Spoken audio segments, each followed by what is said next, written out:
Louvado seja nosso Senhor Jesus Cristo, para sempre seja louvado.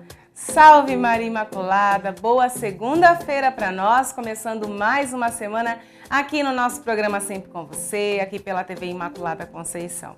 Vamos mais uma semana falar de coisas boas, vamos mais uma semana, vamos falar de forma especial essa semana, vamos falar um pouquinho do luto, da morte. Afinal de contas, sexta-feira agora é dia dos fiéis defuntos, para nós um momento solene na nossa igreja. Então nós vamos falar um pouquinho disso essa semana, mas não deixando essa semana como uma semana triste, Não é isso que nós queremos. Nós queremos refletir, na verdade, falando da morte, sobre a nossa vida, como nós temos vivido, de que forma, que o Senhor pode falar ao nosso coração sobre a nossa caminhada na vida, na fé. Então, fique conosco em falar nisso hoje. Nós vamos receber daqui a pouquinho a Raquel Almirão, ela é psicóloga. Nós vamos falar sobre luto. Hoje é o nosso tema do programa de hoje e eu quero convidar você a ficar com a gente. Se quiser participar, mandar sua mensagem de texto 33491015 ou mensagem de texto no WhatsApp 993470532. E mais uma vez quero agradecer a Boutique Nancy Maia, que me veste mais um dia aqui no nosso programa. A Boutique Nancy Maia que fica na Rua Almirante Sadoc Sá, número 168, no bairro Copa Fé. E o telefone de lá é o 3326-1138. 3326-1138, Boutique Nancy Maia. E um beijo grande também para Maria do Rocio, representante Tracta Cosméticos do Mato Grosso do Sul. Ela, que também é uma grande parceira aqui do nosso programa, nos fornece os cosméticos para nos arrumarmos todos os dias aqui. Então, Maria do Rocio, muito obrigada. Se você estiver precisando de uma representação da Tracta aí perto de você, na sua cidade, 067-99604-5040. É o número da Maria do Rocio, tá bom, gente? Então, beijo grande, Maria do Rocio. Nancy também, que atende a gente com muito carinho. Obrigada, viu, gente? E, claro, você também que é Milit, o nosso colaborador, você é o nosso maior mantenedor aqui da nossa obra de evangelização. Sem você, nós não conseguiríamos estar aqui ao vivo, falando e juntos vivendo, momentos de experiência de oração, de aprendizado. E juntos a gente vai, com certeza, trilhando a nossa vida, caminhando, não é mesmo? Pois é, gente. Então, vamos agora rezar. Vamos rezar juntos, pedindo a intercessão de Nossa Senhora sobre nós, sobre a nossa vida, sobre a nossa caminhada de fé, sobre essa semana. Quantos, vão ficando tristes durante essa semana, perderam seus entes queridos. E eu imagino o quanto é difícil perdê-lo, Aliás, o luto ele não é só uma perda de pessoas na nossa vida. São vários momentos de perda na nossa vida que muitas vezes nós vivemos esse luto. Às vezes você está vivendo um luto aí discreto, por alguma perda que você teve, por algo que você gostava muito e que te decepcionou, te deixou triste. Pois é, vamos juntos pedir para que a Virgem Imaculada interceda por nós e que nós possamos entender, que é uma fase que todos nós passamos, mas que nós que somos cristãos católicos acreditamos na vida eterna. Nós olhamos à frente, olhamos adiante e pensamos, que nós acreditamos na vida e não na morte.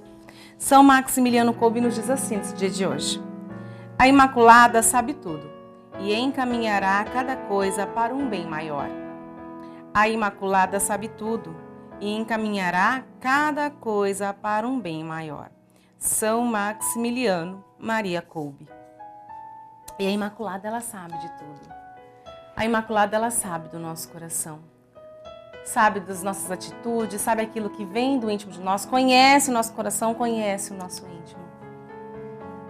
Que nós possamos, claro, sabermos muito da Imaculada, para que a Imaculada muito também possa saber de nós, possa absorver da nossa vida também, que nós possamos entregar nas mãos de Maria tudo o que temos e o que somos, pedindo para que ela, mesmo sabendo de tudo, ainda cuide com carinho de nós.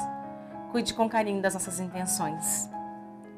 E hoje eu quero convidar você com muita fé, com muito amor, a colocar o teu coração, o teu impossível no coração da Imaculada, para que ela leve até Jesus.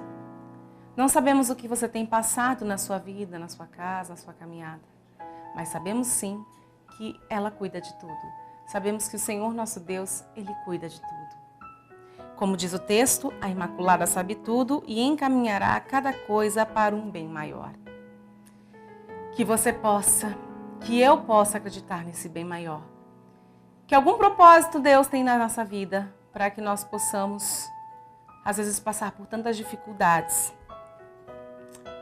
Que Nossa Senhora saiba de tudo que se passa conosco. E que ela possa encaminhar tudo para um bem maior. Rezemos juntos. Ó Maria concebida sem pecado, rogai por nós que recorremos a vós e por todos quantos não recorrem a vós, especialmente pelos inimigos da Santa Igreja e por todos quantos são a vós recomendados. São Maximiliano Maria Kolbe, rogai por nós. Imaculada Conceição, rogai por nós. Muito bem, gente. Hoje no nosso programa nós vamos falar sobre luto. Rezamos já pedindo a intercessão de Nossa Senhora, né? Mesmo sobre nós. E eu quero chamar com muito carinho aqui a Raquel Almirão mais uma vez. Ela que é psicóloga, inclusive, bem-vinda. Tem estudado justamente sobre o luto, né, Raquel? Bastante. Pois é, né? Esses seus estudos, e a gente falar disso numa semana tão... para nós católicos de reflexão, né? Papa Francisco fala que a gente não deve ficar chorando a morte, mas lembrarmos das pessoas que foram boas na nossa vida, que passaram. Nós católicos acreditamos na ressurreição, a gente não acredita... Para nós a morte é apenas um estágio, a gente acredita na ressurreição. Uhum. E é isso que de verdade importa, né? Então, é importante a gente falar desse assunto, que nem eu falei, a gente vai falar de luto, a gente vai ter que falar de morte. Uhum. Mas a gente fala de vida também quando a gente fala de morte, porque a gente traz uma reflexão para nós, né, Raquel? Sim. Uma das reflexões mais comuns da gente desenvolver e nos depararmos é assim, morre bem quem vive bem.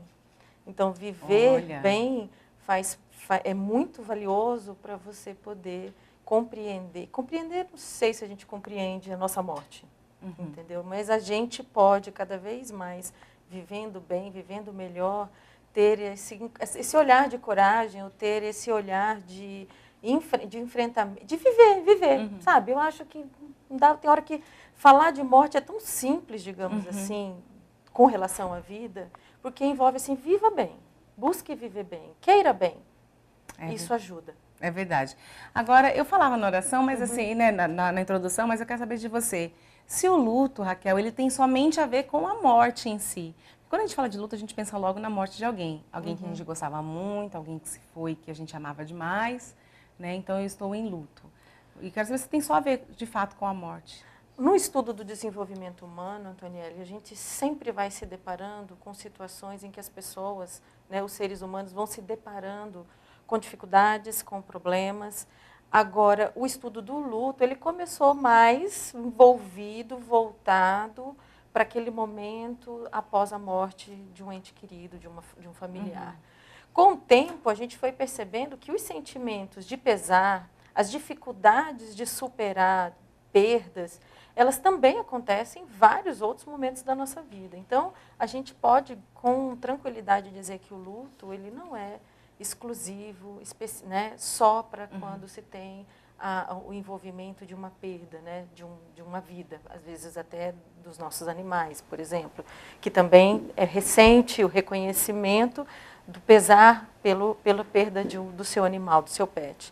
Agora, existem momentos de extrema dificuldade que não necessariamente envolve a morte de alguém, mas ao mesmo tempo é tão significativa aquela perda, tão transformador aquele momento, que a pessoa vive situações que o estudo do luto contribui para ajudar a passar por ela, não dela, por ela.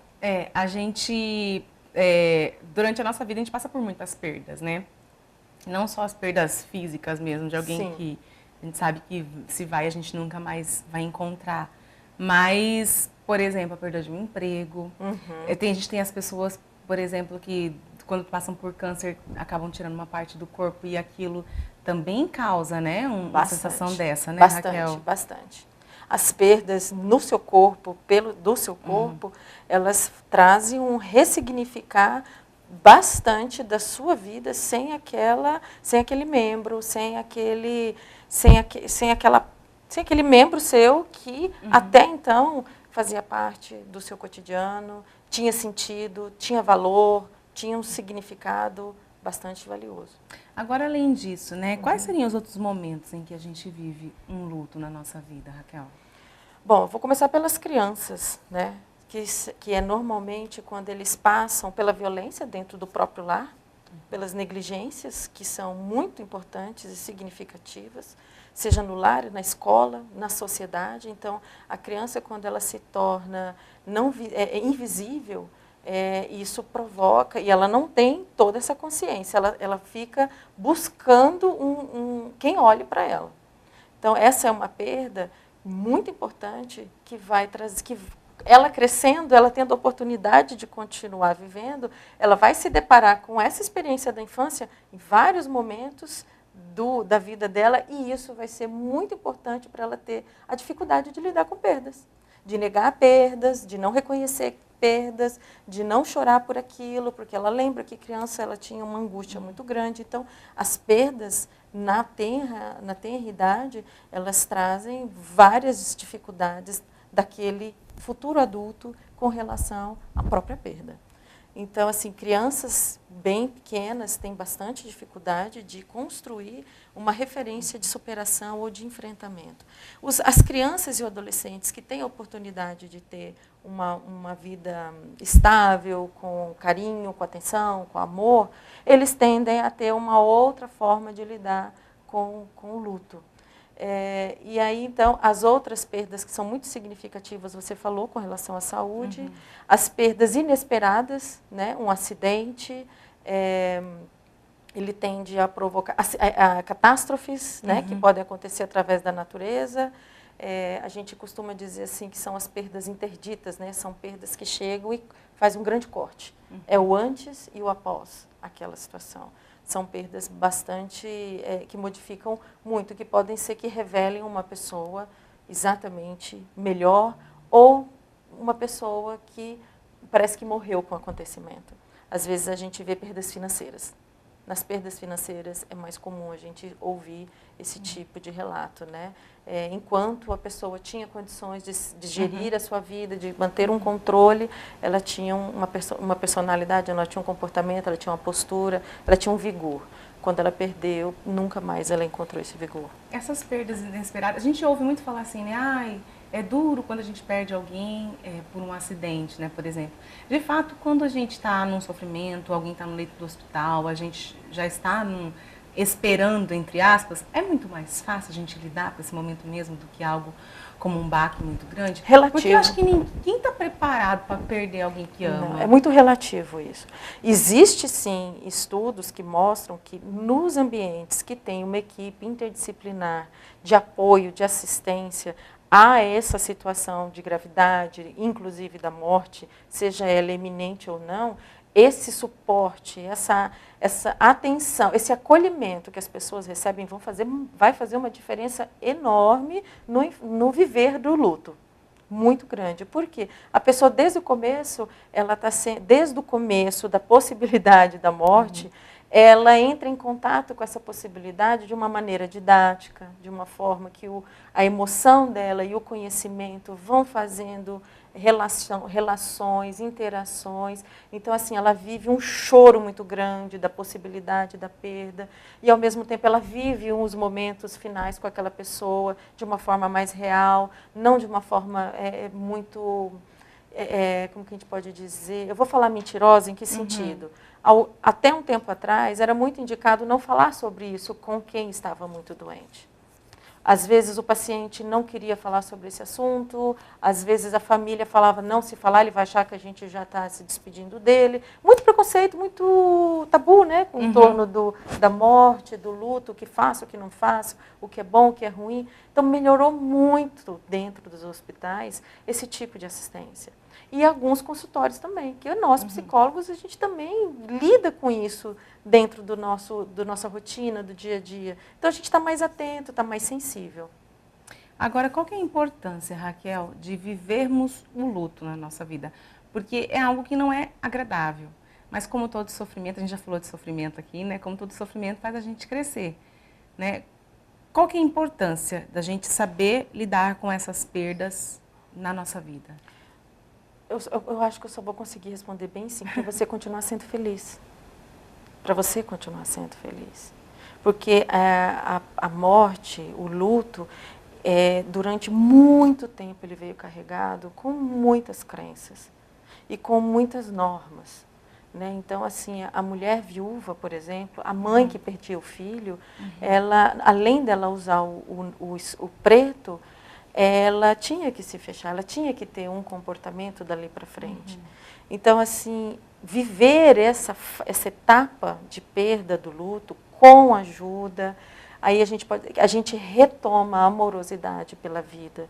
A gente vai aceitando as condições e os mistérios que a vida nos coloca de uma forma que a gente vai entender, a gente vai percebendo que estar vivo é para viver, estar vivo é para amar, estar vivo é ter saúde, é ter condições de continuar fazendo bem, deixando uma marca bonita no caminho que você passa.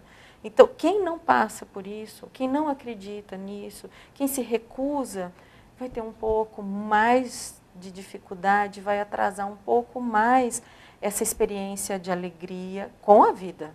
Não alegria por não negação de quem morreu, mas a alegria porque você está aqui, a alegria porque você tem muitas pessoas que estão aqui, que precisam de você, ou que você pode compartilhar várias coisas de conhecimento, de ter vivido o luto e ter percebido que estar bem é uma forma digna de honrar quem se foi.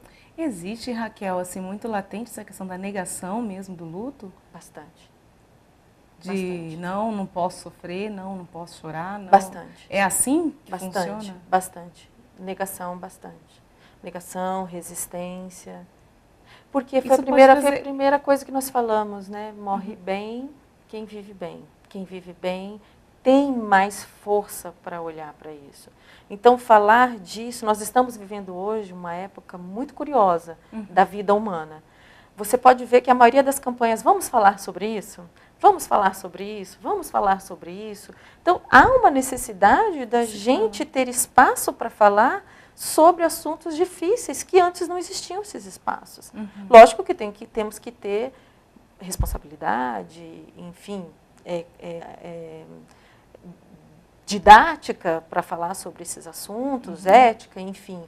Mesmo assim, falar sobre esses assuntos, então falar sobre os tipos de luto, a maneira de viver o luto, não se fala mais enfrentar o luto, porque a palavra enfrentar, ela vem com uma força que é como uma coisa muito ruim que você está lutando, né? Você está enfrentando um inimigo. A gente enfrenta inimigo, não enfrenta? Quando você não quer arrumar sua cama de manhã, você enfrenta uma preguiça para arrumar sua cama de manhã.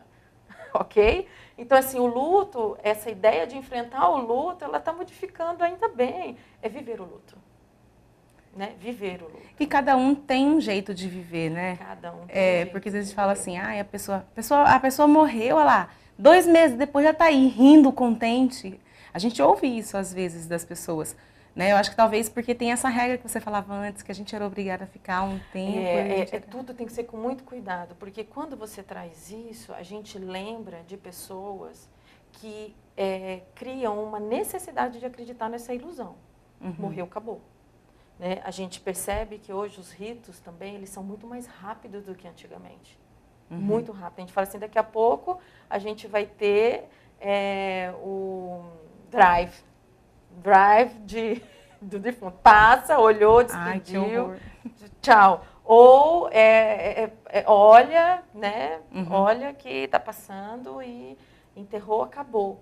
Então, existe também algumas outras pessoas que estão começando a usar isso como uma forma de diminuir a angústia, de diminuir a dor, ou de diminuir que sentimento for, né? Ou pensamento sobre a morte. Algumas pessoas não vão conseguir viver o luto e superar. A gente precisa saber disso. A gente precisa, porque quando a gente fala do luto patológico, a gente fala de um tempo que a gente entende cognitivamente, emocionalmente, intelectualmente, que é assim um ciclo, né? Que muitos de nós falamos durante muito tempo, que é em torno de 1 ano, né? Que é o tempo de você sofrer, de você perceber de você entender e ir percebendo que aquela pessoa não está mais, aí você vai se reorganizando, né, descobrindo novas formas, né, percebendo o quanto aquela pessoa fazia vida na tua vida. Então, tudo isso é um processo, né? Dentro desse processo, você vai se deparando com muitas emoções, com muitos novos conhecimentos. E aí tem um tempo aí em torno de 12 meses, não é fixo, em torno, né? Vai depender do tipo de morte e tudo mais. E após isso, muitas pessoas consideram como luto patológico. Então, assim, as novas evidências mostram o seguinte: existem pessoas que não vão superar. E se a gente considerar isso uma doença, a gente traz muito mais peso para a vida dessa pessoa. Às vezes é importante a gente informar que essa pessoa é um tempo diferente, né? Para considerar a doença, a gente tem que olhar outras variáveis na vida da pessoa. Enfim, algumas pessoas não vão ter condições. Cada ser humano é um ser humano diferente do outro, né? Isso. Não tem como a gente avaliar, né? Assim, querer medir uma pessoa pela outra. Isso. Já vi pessoas que com 2 meses estavam de fato bem e surpreendentemente bem, né? Não acredito que a tristeza ainda fica, saudade, Sim, né? No coração, sim. mas surpreendentemente bem. Assim como eu conheço pessoas que não superaram, passado muitos anos superaram. Mas eu quero saber de você também um pouquinho se a fé ajuda a gente também a passar por tudo isso. Mas daqui a pouquinho. Tá bom. Dá uma pausa na nossa conversa aqui. Daqui a pouquinho eu volto, então, eu e a Raquel Mirão, para a gente poder conversar sobre esse assunto. Se quiser participar, 3349-1015 ou mensagem de texto no 993470532, tá bom? Não sai daí não.